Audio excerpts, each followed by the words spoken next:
porque foi um conto de fadas tudo que aconteceu. E eu me lembro que o meu primeiro gol no Curitiba foi minha estreia, mas faltou literalmente esse gostinho de levantar um troféu com mais expressão. Foi simplesmente uma passagem infeliz. Para nós gremistas, foi horrível ver aquela situação, né? Mais uma estreia por aqui. Hoje quem aceitou nosso convite foi o Tcheco. Seja bem-vindo, muito obrigada por aceitar esse convite, né, por estrear aqui comigo. E a minha primeira pergunta, Tcheco, é para saber de onde surgiu esse apelido. Oi, Mari, tudo bem? Prazer falar contigo. Uma satisfação, uma honra estar podendo trocar esse papo contigo. Bom, meu apelido, ele é motivo de curiosidade para muita gente, né? Desde que comecei a jogar bola. É diferente, é o único, provavelmente. E ele aconteceu quando eu nasci, quando eu era bebê de colo ainda. E naquele tempo, né? Eu sou de 76. Naquele tempo não se tinha muita creche, como é hoje em dia, essas coisas, né? Então era costume mais deixar com os avós. E os meus avós paternos, eles tinham uns vizinhos gaúchos que puxavam muito o tchê, que são as iniciais de tcheco, né? E segundo a minha avó, que deu apelido para todos os netos delas, tem acho que 14, 15 netos, uma coisa assim, de tanto eu falar as iniciais tchê, mas criança sempre fala errado, né? Aí eu falava tcheco, tcheco, tcheco, e chegava os vizinhos, ó tcheco, daí ficou tcheco, e desde que eu me conheço por gente, então é realmente tcheco. Anderson é só quando a mãe estava brava ou quando estava no colégio. Então já tem uma ligação forte aí com o Rio Grande do Sul, já pelo apelido. Exatamente, por coincidência, depois fui jogar no Grêmio e tudo mais, né? Minha passagem foi lá em 2006 até 2010, final de 2009, perdão. Então, já tinha algum indício da minha passagem pelo Sul. Vamos começar justamente falando sobre a tua passagem no Grêmio. Tu chega no Grêmio em 2006, logo após o Grêmio subir, né, para a Série A, voltar para a Série A, depois daquele jogo épico da Batalha dos Aflitos. Como foi? Com que momento que tu chega no Grêmio? Como é que tu encontrou ele? O Grêmio ele não estava bem financeiramente, né? Tanto é que era um momento de reconstrução do clube, não era nem do time, era do clube. O clube, como você bem disse, veio de um jogo épico e por um triz não subiu. E se talvez não subisse, ia demorar muito mais tempo pela essa questão financeira.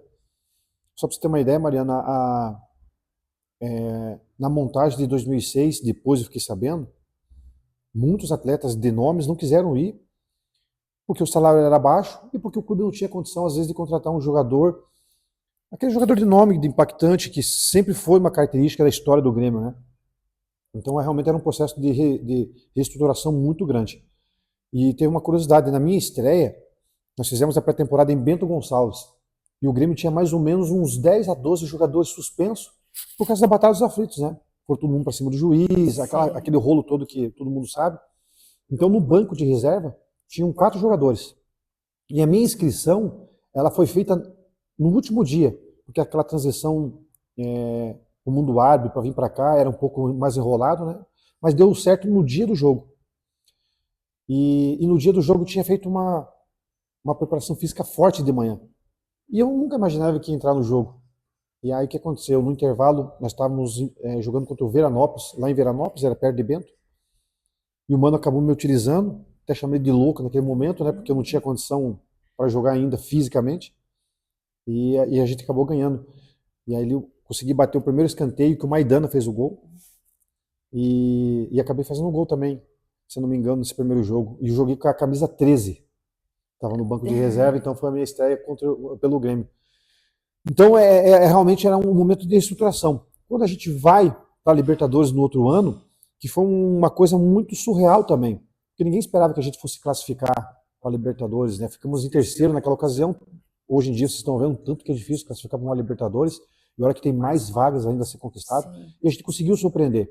E foi um pouco com a característica, com a cara do Grêmio, né? Um time de raça, de vontade, de determinação, e o Olímpico era uma coisa muito surreal. A pessoa manda mensagens até hoje nas redes sociais, e só quem estava lá sabe, né, Mari, que o Olímpico pulsava.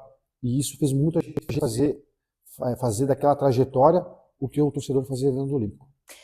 Tu já passou para 2007, daí a Libertadores. O Grêmio naquele ano, já no Gauchão, foi uma superação atrás da outra em todos os jogos. Teve um jogo, inclusive, na semifinal contra o Caxias, que o Grêmio perdeu de Foi. 3-0, e aí no segundo jogo virou, fez os 4-0 que precisava para classificar. E daí na Libertadores, chegou naquele último jogo contra o Boca, perdeu fora também, e aí tinha o jogo de volta em casa, né? Vocês, depois de toda essa temporada de superação de jogo em jogo, vocês acreditavam naquela vitória e em ser campeão da Libertadores em 2007? Passava pela nossa cabeça, porque, Mariana, a gente quando perdeu para o Caxias na semifinal do Gauchão, como você lembrou, no jogo no Olímpico, foi um jogo histórico, né? Memorável para todo mundo, né? Principalmente quem estava lá no Olímpico. E a nossa força era sempre dentro de casa, literalmente. Tanto é que, se a gente fosse campeão da Libertadores daquele ano, a gente ia entrar para a história como o clube que mais perdeu fora de casa, tendo apenas uma vitória, né? E ganhando praticamente todas as em casa, só perdemos a final. E eu me recordo que hoje vai dizer que é choro, que é aquelas coisas todas, né? Aquela coisa toda do futebol. Mas a gente foi muito prejudicado no primeiro jogo pela questão do primeiro gol que estava impedido. A gente entende que teve falta no Sarra no terceiro gol. E mesmo com os 3-0 que nós levamos, 2 dias depois, quando foi aberto os portões para o ingresso, que naquela época ainda tinha que retirar o ingresso do estádio, se esgotou no dia. Então aquilo fazia a gente acreditar literalmente. E a gente trouxe um pouco o histórico do jogo do Caxias para aquele jogo. Longe de comparar Caxias e Boca, eram só situações similares, né? E o que a gente tinha entendido? Que aquele primeiro tempo do Caxias, a gente se sobrepôs muito fisicamente para tentar buscar um gol pelo menos. E é o que a gente queria tentar fazer com o Boca, né? Eu me lembro que no escanteio que eu bati, o Schiavi cabeceou, o goleiro tinha saído mal, o zagueiro tirou de dentro do gol, o Diego Souza ou o Tuta, não me lembro agora, chutou uma bola na trave. Mas contrapartida, o gol não saiu e a gente se esgotou fisicamente também. E aí no segundo tempo eles foram superiores e fizeram 2-0 ao natural também, pelo nosso cansaço. E a gente lamenta, porque ia ser uma história muito bonita pela história do Grêmio, desde que veio da segunda divisão, e lamenta também de ter pegado aí talvez um dos melhores Bocas de todos os tempos. Foi campeão gaúcho em 2 anos, 3 anos, 2 anos. 2 anos. E aí, esses 2 maiores títulos, faltou esses títulos para ti jogando no Grêmio? Ou tu acha que a tua trajetória no Grêmio, assim, teve tudo o que precisava? Eu consegui me consagrar bicampeão seguido, né? 2006 e 2007, sendo que um deles foi em cima do Inter, lá no Beira-Rio, o time que veio a ser campeão mundial. Então a gente foi campeão em cima de um time realmente que ficou para a história do Inter, né? E como você falou, 2008 teve esse vice-campeonato brasileiro, também uma infelicidade total nossa. E eu falo o seguinte também nas entrevistas, sabe, Mari, que eu tento ter muito cuidado nas palavras para não tirar a minha responsabilidade ou de alguns jogadores mais experientes. Mas também, se a gente fosse campeão brasileiro naquele ano de 2008, o Grêmio ia entrar para a história como o time mais jovem, por média de idade, a ser campeão brasileiro. E isso porque nós tínhamos 4, 5 jogadores titulares da base.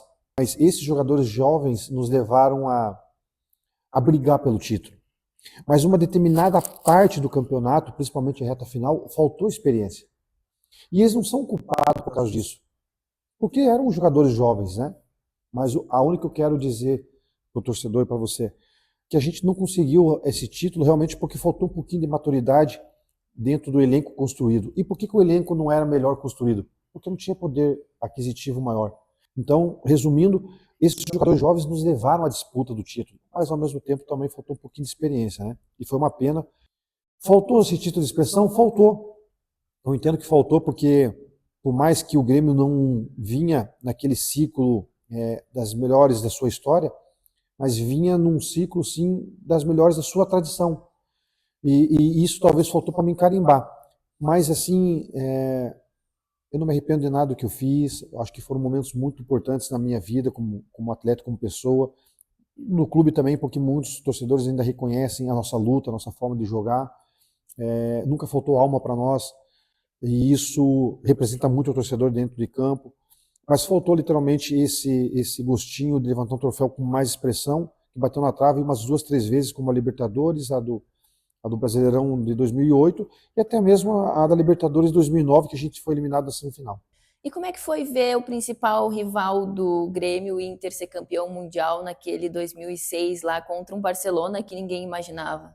São jogos que entram para a história que não tem explicação e eles são tão importantes para o clube ou acontece tão raramente pelas circunstâncias que era o Barcelona, que é um jogo que ele se tornou dentro de uma imortalidade dentro do clube e da história do futebol, né? Eu vi já de alguns colorados dizer que se o Inter jogasse mais 10 vezes com o Barcelona, talvez ganharia uma. E naquele momento ali, o Abel, que era o treinador, teve uma das maiores responsabilidades por esse clube ser campeão, pelo técnico que ele era e pela equipe que ele tinha. Para nós gremistas, lógico que como rivalidade, como tradição, tudo, foi horrível ver aquela situação, né? Depois algum pessoal da crônica esportiva me ligava para me tirar sarro ainda, porque eu ainda jogava no Grêmio, eu estava de férias, e eu esperava que o Barcelona ia ser campeão, ao natural, né? Pelas circunstâncias que eram essa diferença, mas o Inter foi muito assertivo em todas as suas ações para conquistar esse título. E aí vamos já puxar aqui para Curitiba.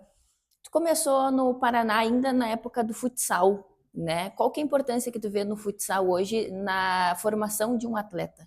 Eu não faria o meu filho ou as categorias de base até 13 anos jogar campo. Eu só jogaria futsal. Tem orientações para corrigir os seus erros e falar sobre os seus acertos em muito mais momentos que futebol de campo. Eu, como treinador hoje, sempre implemento isso no meu trabalho em algum dia da semana.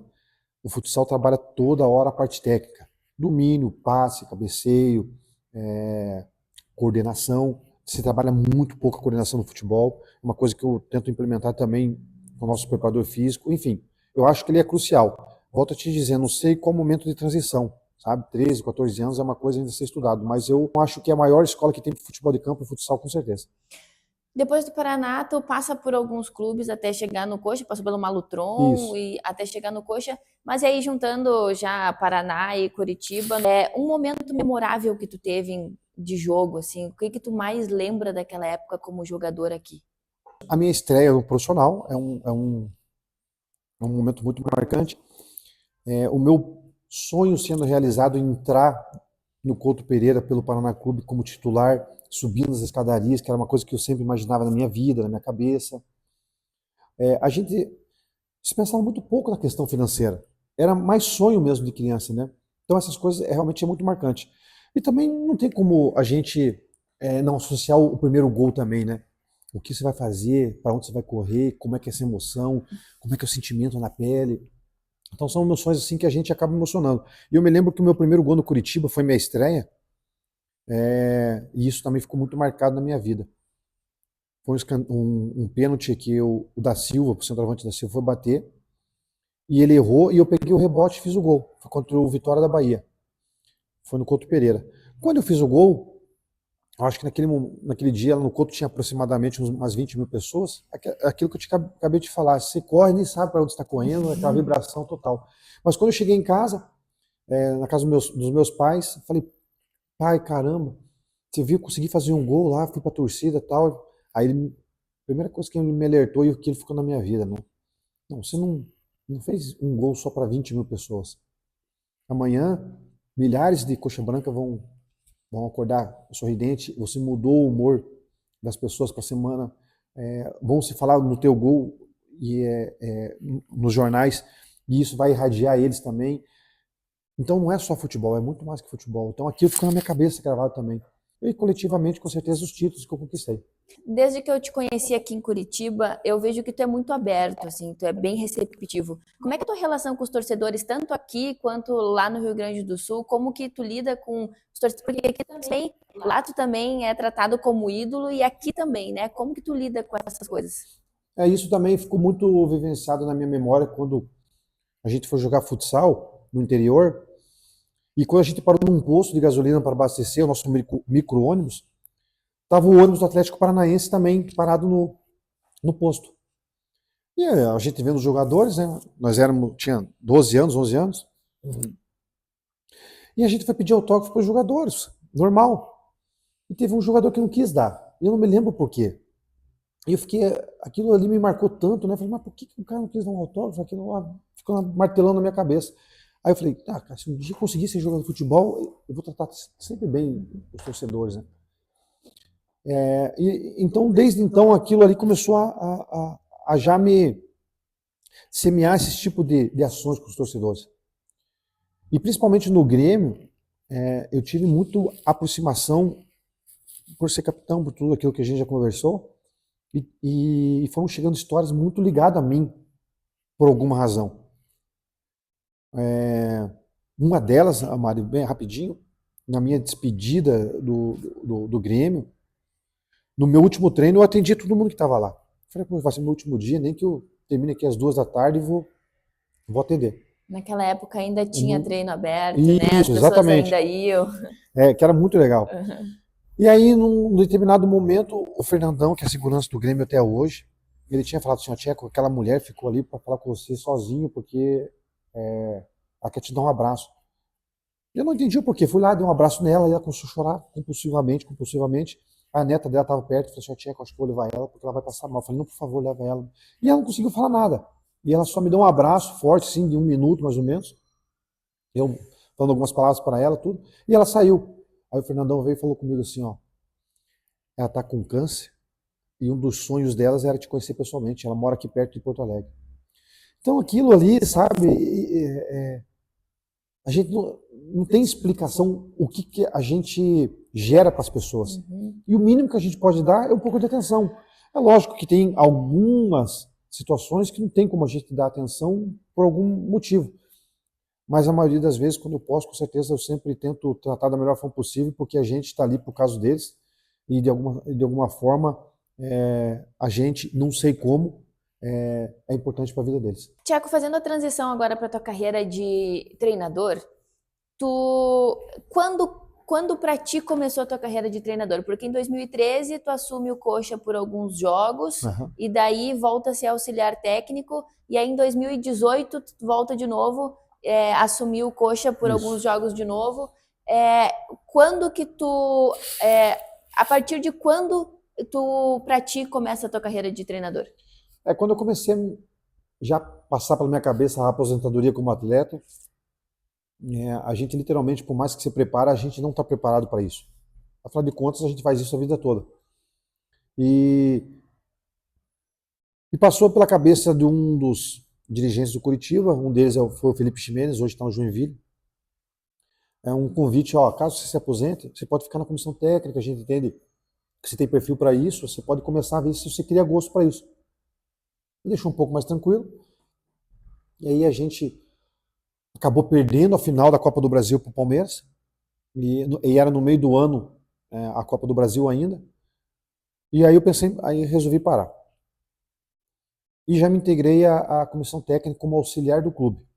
E é um mundo totalmente diferente do outro. E são mundos paralelos, né? Porque como jogador você só cuida especificamente da sua vida, da sua performance, da sua parte física, mental e tudo mais. Agora, ali não, eles têm que cuidar de todo mundo, tem que ter uma gestão e tudo mais. Aí o que eu pensei? Bom, eu vou aproveitar essa oportunidade para fazer uma espécie de faculdade, um estágio privilegiado, conhecendo o que os treinadores fazem, para elaborar treinos, para fazer uma questão de gestão, e tudo aquilo que eu achava que era que eu entendia que era com as minhas convicções que eu estava começando a criar, eu começava a notar aquilo que eu não achava tão legal, não é que é errado, só é convicções, né? Eu descartava. E aquilo foi me seduzindo para ficar mais interessado, foi me integrando também, me deixando integrado para os desafios que poderiam vir. Quem foi tua referência? A minha referência como treinador, eu já falei também isso, o melhor treinador que eu peguei foi o Roso Minelli, no Paraná Clube. Mas não tem como você deixar de falar de vários treinadores que acabou passando pela minha carreira, né? E os treinadores que você acaba pegando nos clubes grandes, eles têm coisas boas. Como todos tops têm, mas tem também as suas falhas. Eu também tenho, isso é normal, né? Mas o próprio Paulo Tuori, o Mano, o Paulo Bonamigo, o próprio Celso Roth em 2008, enfim, vários treinadores que a gente acaba pegando que sempre você pega uma coisinha boa para trazer para as suas convicções. Já falando dessa questão da gestão, vamos já entrar na tua passagem pelo Cascavel.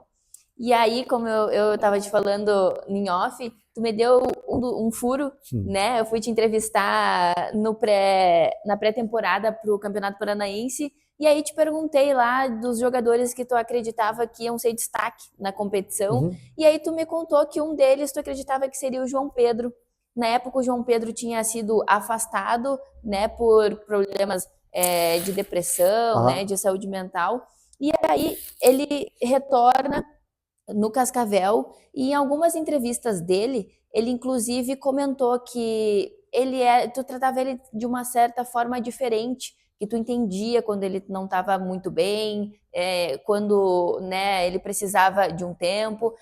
A gente sempre ouve dos jogadores normalmente, né? Como é que eles lidam com isso e como é que eles passam por isso.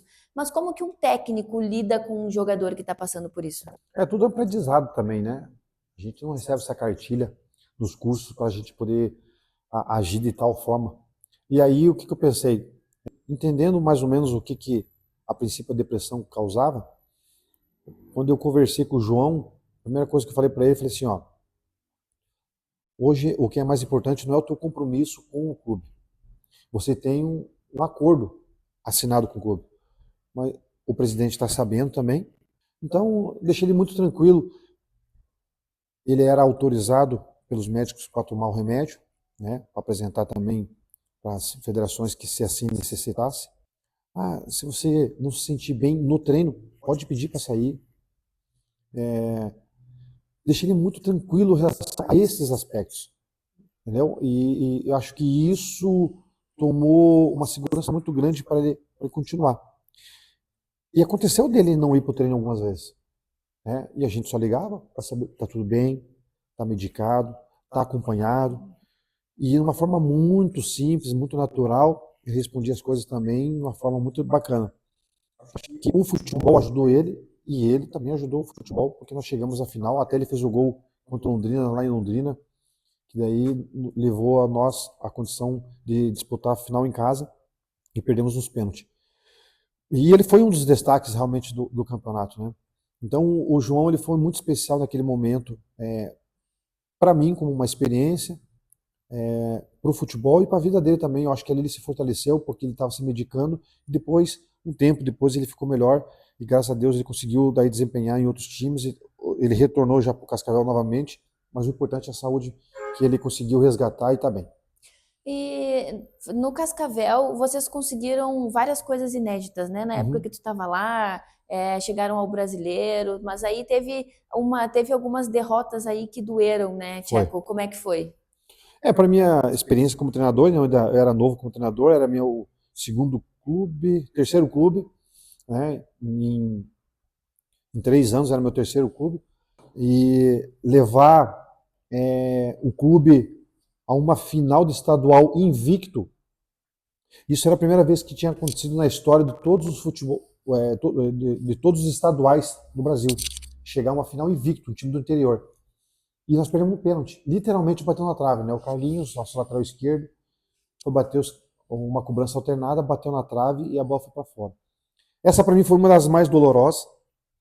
A outra condição é que a equipe tinha classificado para a Copa do Brasil também. Nós passamos a primeira fase, e isso é muito recompensador para um clube do interior, pela questão financeira e tudo mais. E nunca tinha passado a segunda fase. E a gente ia jogar contra o Tocantinópolis. E como o sorteio de mando era por sorteio, a gente foi jogar lá. E a gente entendeu que a nossa equipe era superior a deles. Pelo nosso padrão de jogo, já tinha bem formalizado as ideias e tudo mais. E nós perdemos esse jogo. Isso também foi uma derrota muito impactante para mim, como aprendizado e tudo, mas foi muito dolorosa para que a gente pudesse avançar e fazer história mais uma vez. Então tem algumas derrotas realmente que ficam marcadas e como tem algumas vitórias também que ficam inesquecível para a gente também. Chegando agora no Paraná esse ano, 2024, eu acompanhei bem de perto ano passado, né? Fui setorista do Paraná. E naquele ano não tinha a torcida, lógico, mas também o Paraná, a diretoria, foi muito frio com a imprensa também, né? Tu acha que foi tu que fez essa aproximação ou alguma coisa lá na diretoria do Paraná mudou? Olha, Mariana, eu acho que foi uma junção de fatores, tá? Primeiro, a diretoria do Paraná Clube ela foi muito feliz quando foi me contratar e falou assim, ó, a gente quer tentar fazer alguma coisa diferente, por isso as ideias que você sugerir, lógico que a gente vai conversar entre nós e, e vamos tentar acatar a maioria delas porque você tem mais vivência nesse mundo do que a gente. Primeiro, a questão de humildade, de reconhecer essas questões, né? Segundo, quando o Carlos Verne se juntou a nós também, foi um diferencial para todos. Não só pela questão financeira, não é isso, pelo suporte que ele pôde nos dar, o CT principalmente. E aí, lógico, veio a junção do marketing, que foi talvez a cereja do bolo, para que tudo encaminhasse bem. E o que fomentou tudo isso, com certeza, foi o torcedor, né? Então, quando a gente começou o trabalho, era uma das minhas ideias, e eu propus isso para eles, e eles compraram essa ideia, e as coisas funcionaram. Então não é que eu fui o idealizador, porque eles poderiam muito bem barrar isso. Mas não, eles compraram a ideia também e fizeram até melhor, como você falou, o café de vocês era até melhor que o nosso lá, né? Às vezes eu ia por primeira na entrevista e já ia até tomar café lá. Mas aproximar o torcedor foi uma das ideias. Os torcedores foram antes de iniciar o campeonato, foram durante e foram depois também. E a gente queria fazer isso também, Mariana, para aproximar um pouquinho, valorizar os patrocinadores também. Porque aparece a marca, a gente conseguiu colocar a placa lá no CT, então as coisas foram acontecendo. Eu acho que isso, dentro de um fluido atmosférico, também ajuda, colabora para que a energia também favoreça. E eu acho que aconteceu da melhor forma possível, porque foi um conto de fatos tudo que aconteceu. Como é que foi para ti esse momento de trazer o clube onde tu começou, começar essa reconstrução dele, né? Porque agora o Paraná está em época de reconstrução, deu o primeiro passo que é retornar para a Série A do Paranaense. Como que foi para ti poder fazer isso no clube em que tu começou? Para mim foi muito especial, porque como você falou, eu sou do clube, oriundo do futsal, mais de 9 anos jogando lá, depois categoria de base, sendo campeão também, profissional sendo campeão, e aí retorno como auxiliar em 2018, que a gente subiu para a Série A, 2017, e aí como treinador. E ele foi mais desafiador ainda, porque eu sempre relatei isso para os atletas. Não é jogo de 3 pontos ou um título que a gente tem que buscar. É a história do clube, porque se a gente não subisse, literalmente o clube fecharia. E fecharia mesmo. Então, emocionalmente, isso exigiu muito da gente. De mim, particularmente, da comissão técnica, porque era dia a dia, era jogo a jogo, era semana a semana. Foram 5 meses, né? Eu conversei. Tu dormia bem, Tiago? Não, eu consegui dormir bem porque eu entendia que a gente estava conseguindo fazer um bom trabalho dia a dia. Os jogadores estavam entendendo bem os processos, sabe? Por mais que a gente não venceu fora de casa e vinha as críticas e é natural, mas você tem que entender por que às vezes não vinha. Era uma circunstância tática, era uma circunstância individual, era uma circunstância emocional, e a gente sabia associar bem isso na nossa autocrítica. E o mais importante era subir. Então a gente estava preparando a equipe para subir. E quando a gente entendeu que o torcedor comprou a ideia, então isso teve uma responsabilidade maior ainda. Mas ao mesmo tempo que foi desgastante, foram 5 meses para nós, a comissão técnica. Cada mês era um pino a menos de bateria. Porque era um desgaste realmente grande, Sim. em todos os aspectos, mas valeu a pena. E a gente deixou tudo que poderia deixar dentro de campo e a gente conseguiu o título, que foi a cereja do bolo. E a parte mais emocionante para mim, com certeza, foi o segundo gol do Liril, no contra o Pereira, contra o Patriotas. E aquele segundo gol consolidou para mim o nosso acesso. A gente se emociona no banco, porque lembra de todo o trabalho processado. E assim, eu vejo algumas pessoas da crônica esportiva falar, ou vejo alguns torcedores falar, mas tinha que subir ao Paraná. A gente sabe que não é bem assim. Porque senão Porque no ano anterior não subiu, exatamente, né? não chegou nem a classificar. Por mais que não tinha torcido não, se for analisar friamente, mas era a camisa do Paraná. Tem um trabalho por trás. Tem a valorização do trabalho da direção, principalmente do trabalho da direção, que conseguiu realmente captar verba, trazer o torcedor novamente, com o seu plano de marketing e tudo mais. Então foi um trabalho muito emocionante de fazer, foi desgastante, mas foi muito emocionante. Foi um trabalho, como eu falei, foi um conto de fadas bem vivido por todo mundo. está ainda na cabeça e na memória dos torcedores. A gente trouxe o primeiro torcedor para dentro do vestiário no primeiro jogo, na preleção, na reunião de jogo, dentro de uma ideia que eu tive e todo mundo comprou a ideia, foi muito legal. E eu me lembro que esse torcedor ele foi porque teve um momento lá atrás especial. E a gente conseguiu fazer os 5, 6 jogos dentro do nosso mando especial para todos eles novamente. O Paraná, nesse ano, realizou várias ações justamente com torcedores, né? Levou esse primeiro torcedor, depois levou alguns torcedores no CT, Isso. inclusive as crianças, né, no CT. Como foi toda essa relação para ti e a importância que isso deu para o elenco? O Marcos, que é o nosso assessor, que era o assessor do nosso lá do Paraná Clube lá, no começo ele tinha um pé atrás um pouco comigo, ele estava vindo do Operário de Ponta Grossa, de como é que vai ser a relação com o Tcheco e como é que vai ser se eu pedir isso, eu vou fazer aquilo. E assim, Maria, eu sou muito tranquilo com tudo, assim, sabe? Sou muito aberto a tudo, assim. As pessoas às vezes têm um pouquinho de um olhar diferente por eu ser exigente, por ser às vezes cara um pouco fechado, assim. Mas é o momento do trabalho nosso. No momento que a gente está discutindo as coisas, eu sou aberto a ideias, porque eu acho que a inovação ela vai trazer novas situações que possam ajudar e proporcionar coisas positivas, e foi o que aconteceu agora. E a partir do momento que o Marcos entendeu isso de mim também, ele ficou muito mais leve para poder trabalhar e tudo mais, então surgiu ideias atrás de ideias, né? E isso foi muito legal. Então, eu acho que, tenho certeza que o maior patrimônio que o clube tem, todos os clubes, é o torcedor. E sempre vai ser assim. Como é que foi depois a tua ida para a Chape e o teu pouco tempo lá, né? Foram só 2 jogos. A Chape ainda não falei muita coisa de lá e também não vou falar muito, né? Foram apenas 12 dias. Desses 12 dias consegui treinar 5 dias com um time que ia jogar, pela questão de viagem, questão de recuperação dos atletas. Então nem dá para se dizer. Eu falo o seguinte, eu penso o seguinte, porque eu nunca falei nada sobre isso ainda, né? Um curso da CBF você leva no mínimo 15 dias para fazer, né? Ali na Chape eu tive 12 dias para fazer. Então eu não considero nem trabalho, né?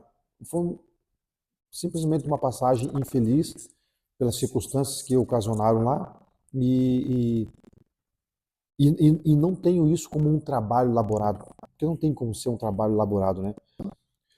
Mas eu sempre, depois que eu saí lá, entendo que o clube não tem condição de cair. Eu acho que vai ficar na segunda divisão e espero que fique. O torcedor não merece que a Chape caia pela sua história, de ser campeão sul-americano, pela sua história catarinense e tudo mais.